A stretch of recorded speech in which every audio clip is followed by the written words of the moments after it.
हमारे यहां शास्त्र की आज्ञा है कि पिता के सारे अंतिम कर्म को करने का अधिकार ज्येष्ठ पुत्र को है। ज्येष्ठ पुत्र को ही उसका और्ध्व दैहिक संस्कार करने का अधिकार है। 2, 3, 4, 5, 6, 10 पुत्र हों, लेकिन बड़ा पुत्र ही पिता के पिंड श्राद्ध तर्पण आदि का अधिकारी है। क्यों ऐसा है?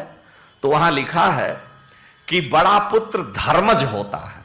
धर्मज माने माता पिता पूर्वजों पितृ पितामहों के सारे लोगों के धर्म और शुभ कामना से ज्येष्ठ पुत्र उत्पन्न होता है। इसलिए ज्येष्ठ पुत्र धर्मज है। जितना हर्ष सुख ज्येष्ठ पुत्र की उत्पत्ति पर होता है, उतना दूसरे तीसरे चौथे पर नहीं होता, क्योंकि वो धर्मज है।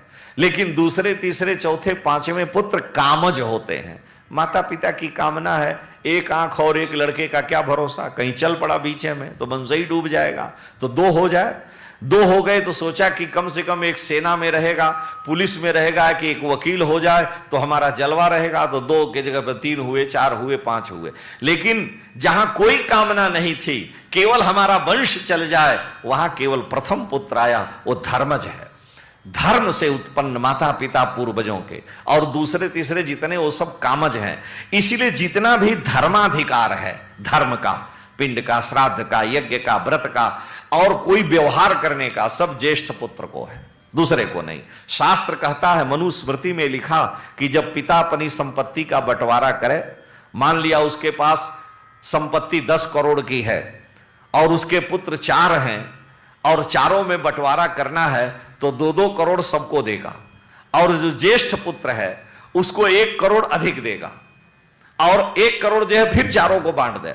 लेकिन ज्येष्ठ पुत्र को 1 अंश अधिक देने का अधिकार है।